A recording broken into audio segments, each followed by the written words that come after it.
So that the numbers were this big, and now by rule they need to be 4 inches or so. So she didn't want to go through with the purchase. Why don't you put their name out there? Yeah. Who are they? But no, I don't publicize it or nothing. What's up, Cal? So hey Ben, how's it going? Hey, going good, man. Nice to be here. Cool. Glad you can be here with us. So tell me a little bit about yourself. So I'm a real estate agent, real estate investor by trade, and yeah, I've been investing in rental properties for a long time. Don't look at me.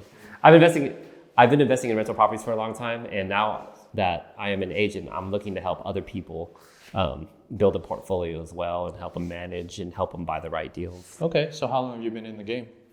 I've been in St. Louis real estate for about 13 years, so I've owned property for about 13 years here in St. Louis. But before that, I've bought properties in other states. Didn't go too well, but ever since I moved to St. Louis, I found out it's a great cash flow rental market. Oh, okay, interesting. So as you can see here, we have a fireplace in our background. We're in one of your properties, is that correct? Yes, this is one of my clients' properties. Actually, it's my sister's property. She lives out of state in California, and now she wants to invest in St. Louis too. Oh, so you have an outside investor, which is your family member. Correct. So tell me how did the acquisition of this property all started? I actually have another client in California looking for rental properties, and to buy this property around $115,000, it's pretty affordable for an out-of-state investor. And she was looking at the property. Unfortunately, this is in a flood zone, which is not the end of the world, but you do have to buy flood insurance on it, and that premium can be very high. So she didn't want to go through with the purchase because of the cash flow, and it cuts into her profits. So what I did is I called my sister up and I asked her, hey, do you want to buy this property? She actually had cash, so she was able to buy this outright, and it'll make a good investment for her. Okay, so going back to how the first client felt, when she had expressed those concerns, was there any effort into trying to get her to commit or follow through with her original decision?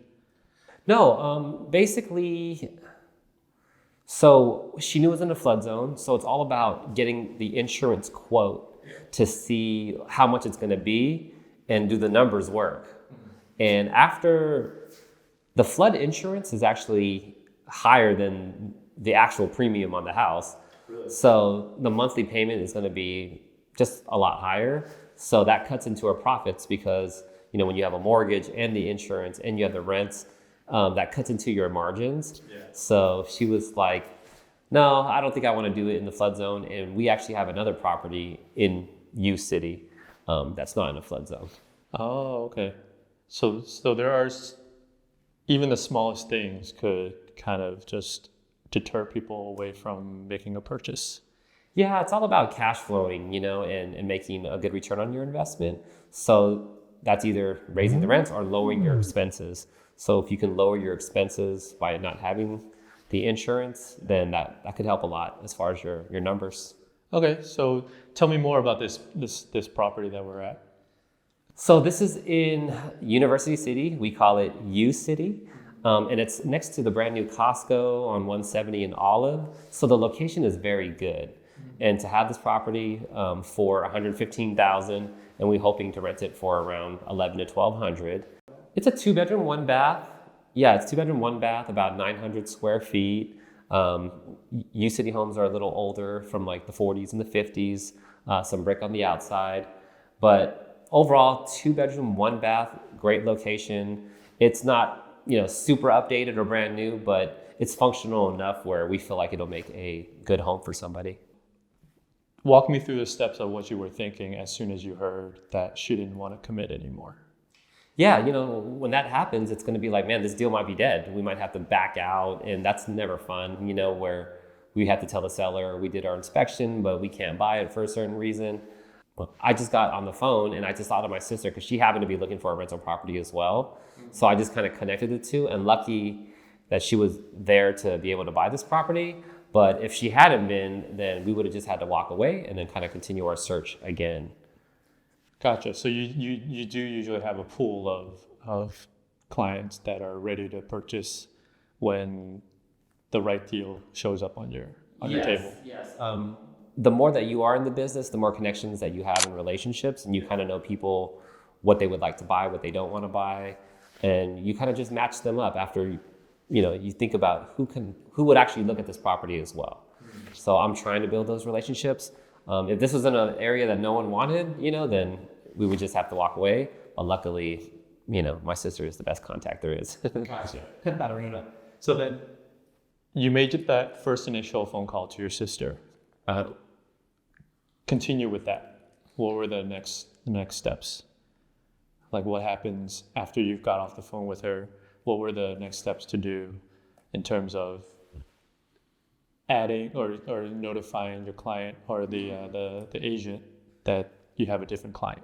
Yeah. So I call the agent and I say, we got some good news and we got some bad news, right? So the bad news is this buyer doesn't want to buy it anymore. But the good news is I already have someone else that really wants to buy it from you. So nothing changes. The terms stay the same. It's just one paper. It's one sheet of paper assigning it to another buyer.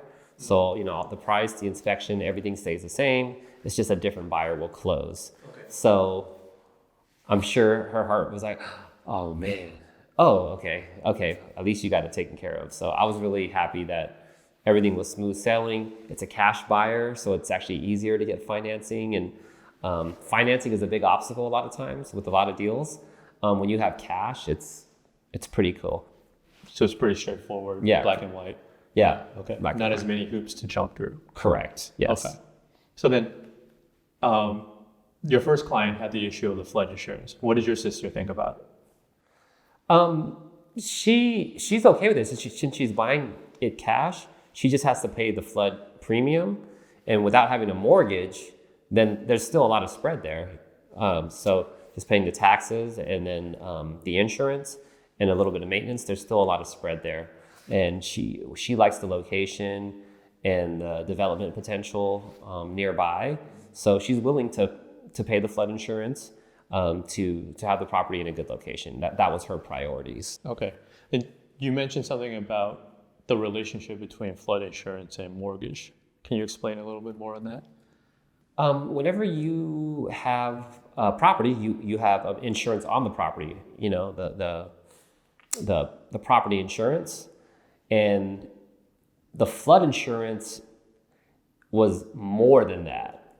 So it's like double, so it's like doubling your expense, maybe even tripling it, but at least doubling your expense.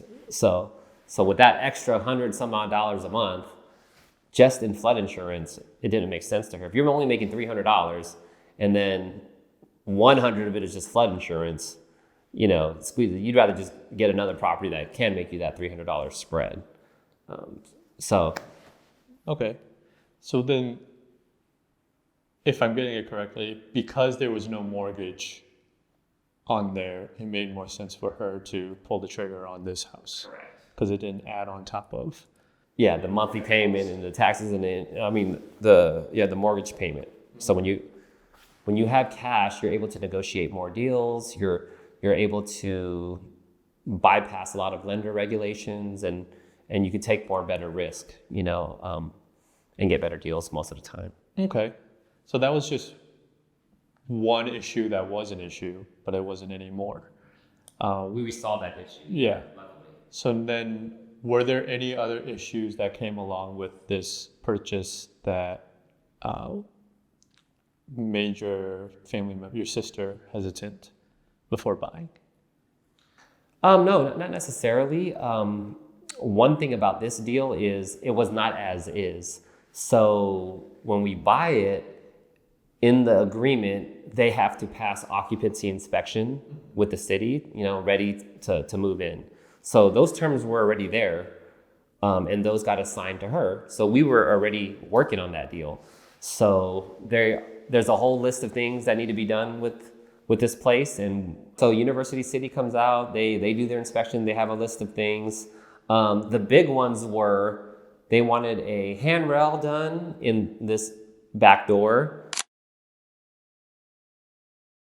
They wanted us to trim a lot of overgrowth over the fence, like a lot of weeds and bushes. It was also weird that they wanted me to clean these windows. I've been through a lot of inspections, but cleaning the dusty windows, they were kind of dusty, but I happened to roll up my sleeves and clean that myself, just because who else is gonna do it, or I don't wanna pay $100 for someone to do it. This window right behind you, it went up, but it didn't stay up. It would go back down, up, so I had to fix that. Luckily I somehow fixed that. They wanted bigger numbers of the address in the front, so that the numbers were this big, and now by rule they need to be 4 inches or something. And then some smoke detectors and a little bit of tuck pointing needed in the back, tuck pointing on the chimney. There was seems like there was a raccoon getting in or something, so we had to tuck point that. Also had to cut down a tree off to the side right here. So among what seems like they were important items that needed to be addressed, but it also seems like there was a lot of small, nitpicky things that the inspector might have just wanted to throw in there. Is that often the case whenever it comes with occupancy inspections in St. Louis? Yes, that's often the case. Often the case, they're going to find a few small things, and then they want you to fix them, and hopefully you can fix them fast. Standard-wise, they're supposed to come back and check, and then say, yeah, okay, you fixed it. Okay, you're good to go. Off. A lot of times, if it's a super, super small, like smoke detectors and a few small things like that, I'll just send them pictures so they don't have to come back out here and it's proof that the work was done. But yes, most of the time they'll find a few things. Over the years, since I've been to so many inspections, I kind of know what they want overall, and I try to do the best that I can. And a lot of times I have passed without them, on the first try. But overall, yeah, sometimes they'll have a few small things, and I'm just ready in my mind to get them done quick, hopefully within a couple of days, usually. These inspectors, would you say they're pretty easy to work with? It definitely depends, and not always. So in the city limits of St. Louis, it's a lot more lax. The rules and regulations are, they let you slide with a lot more. Usually in certain county neighborhoods, municipalities, they're pretty strict. U-City used to be very notorious for being kind of nitpicky, and they can be a little bit difficult. This one was all right, normal. Also, if inspectors are new, if they're new to the job, then they usually try to pick out everything. They try to make a name for themselves, and you're like, dang, man, stop getting me for all these things. This costs thousands of dollars, and Why don't you put their name out there? yeah.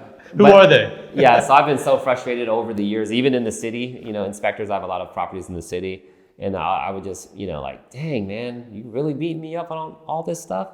But then after a couple of years, they usually get a little bit better, and then hopefully if they know me or know the property management company, they kind of know oh yeah, we know you're pretty good overall. I've had a couple times where inspectors just call me and they say, yeah, I know this building, I know you, you usually do a pretty good job.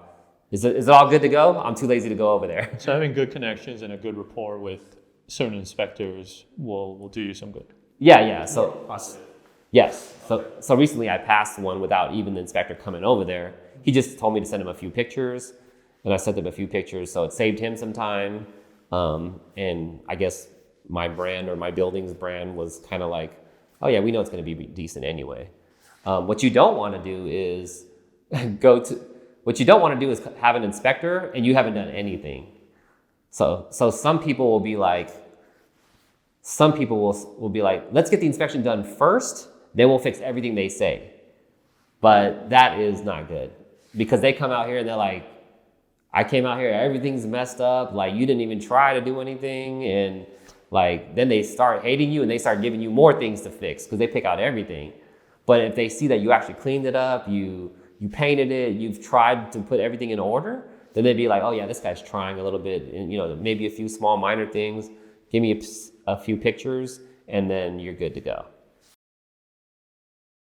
In the inspector's eyes, they would think that whoever's asking for this inspection and it comes up with all of these things that don't pass, they would automatically think, oh, this person doesn't know what they're doing, right? Yeah. Whereas or don't care. Whereas on the other side, on the other hand, they may be asking for an inspection so that they have a list of like a guideline of what needs to be done in order to pass. So safe to say there's probably like a miscommunication or a misunderstanding there between the inspectors and homeowners, you would say, or contractors. Yeah. So overall, it's good to try to anticipate what they're going to try to get you for, right? Like standard, of course, is smoke detectors and carbon monoxide. That's standard. But just having everything clean, having everything functional, no holes in the wall, paint everything. Anything that's like paint chipping. Doing your homework before. Yeah, just have an idea and try to make it look as presentable as possible. Like you want to do it as best as possible. Yeah. Because it's the difference between turning in your homework with nothing on it versus turning your homework with some effort in it. Yeah. And then they usually like that, and they come back out and then they're like, oh, you're good. And if you do that over years and years, usually the same house will get the same inspector year after year. And so I have my multifamilies in the same 1 mile radius. So I usually get the same 2 inspectors, and then they kind of know me once one unit's out, and they've been there a couple of times, and they're like, okay, you're good. I know you'll fix it. Send me the picture. Yeah. Give you the permit. So then, was there any other issues besides the inspection that came up with this property? Well, with the inspection, I decided to tag team and use some of my handyman as well. Okay, so you were boots on the ground. Yeah. Since I manage a lot of my own rental properties, have handyman that I use, not a lot, but the same 2 guys. The seller's agent was like, my tuck pointing guy is like 2 months out, and we had a few bricks in the back that we needed to do. So I just called my guy, Chester, put him in touch with the seller's agent, and I just said, hey, you pay him directly, So I just gave him business. The handrails, some of these doors didn't latch. And so I got my handyman, and we did a few things as well. Once again, they paid for it, but I knew I got it done quicker, and I think the pricing would be good as well. So I did a few things. I cleaned the windows, fixed this window, and then the seller's agent cut down the tree. What else did they do? They just paid for all, some of my handyman stuff. But they did a few things, and I like to collaborate, and we're on the same team. Some agents are kind of lazy, and I do have the right to say, you just do everything. But I just know from experience that's just going to delay everything. And I've been in deals. Yeah, I've been in deals where like they said that they're going to do it, and people come out there and no one does it. It doesn't get done, and then the inspection's supposed to come, and then it's not done, and then they're mad, and the inspection's mad. So I'm just like, whatever I can do to get it done, which I can only control what I know and my handyman, and I can't do everything, but I'm going to try my best to make it easier for them to sell it. And it gives my guys work too, and it builds my brand, and I'm giving them work, and everything just gets done quicker and cheaper, hopefully. Sounds like anything and everything that you do is with best intent for whoever you're representing.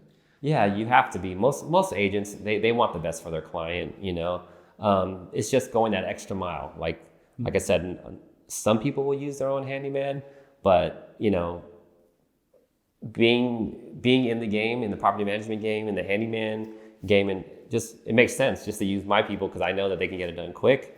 Yeah. Also rolling up my sleeves and cleaning these windows, so I don't have to pay $100 for someone else to do it. I don't mind doing that at all. I do stuff like that anyway. So if I can do that to make this deal go quicker, I'm willing to do it. Do your clients know about this? or is this more of like you just keep it hush hush whenever you need to take care of something, you just do it without letting them know, no recognition? I just try to lead by example, you know, like in this game, you spend a lot of time by yourself driving to houses, managing tenants and contractors. So if my contractors are doing something here or whatever, and I know that I can just do it real quick, you know, I'm just gonna do it, you know, and hopefully they see that before. But no, I don't publicize it or nothing, but I will share some of the things that I do online as far as just like, it feels good to have before and after pictures, you know, like it was this and now it looks better. So I like sharing those to kind of show, but yeah, either that's me or my handyman or my team.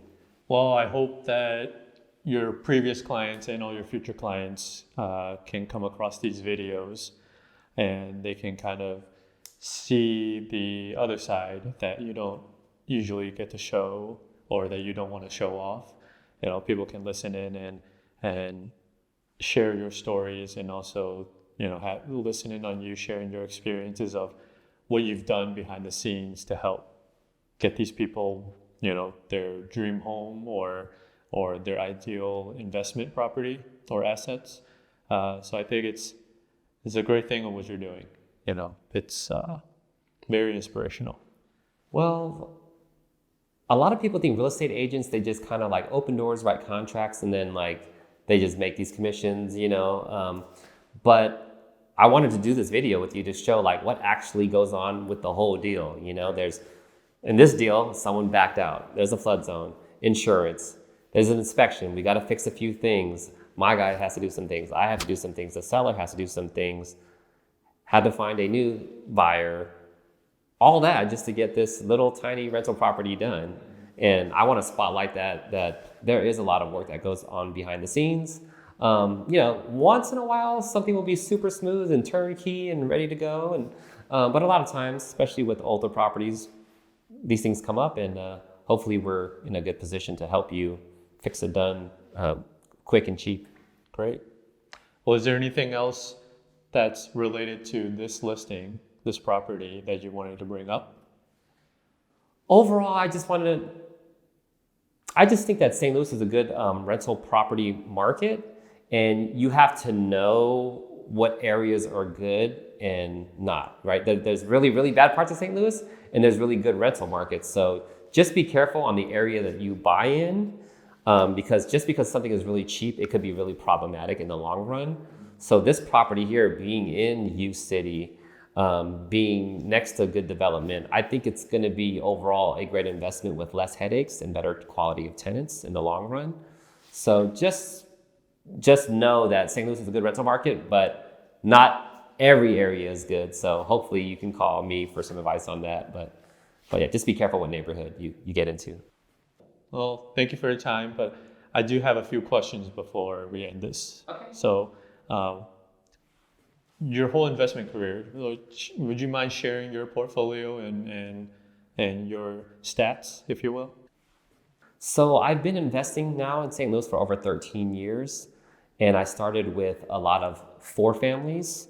So in South City, a lot of 4 families, and you know, once I had 20 some odd units, then I started going single family route.